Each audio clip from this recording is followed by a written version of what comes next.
Welcome. If you want to set up Face Unlock on your Samsung Galaxy S20 Fan Edition, at the first you have to move for the settings.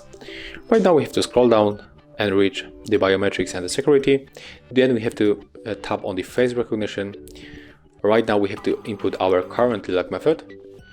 And here we have to read the description. Then click the continue. I'm not wearing the glasses, so I leave it like that. Then just tap here. And right now the smartphone is going to start registering our face, so we have to keep it like that. Okay, I have to keep my face a little bit closer to the camera. Just try to avoid to close the eyes and just don't move.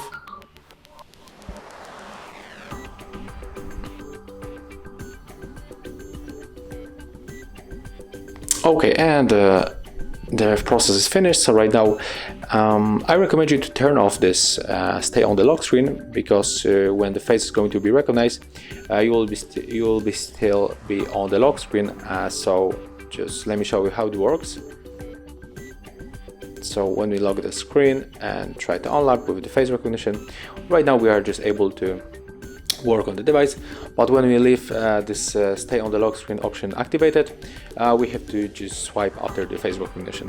So that's how it looks. Thank you guys for watching. Leave thumbs ups, comments and subscribe to our channel.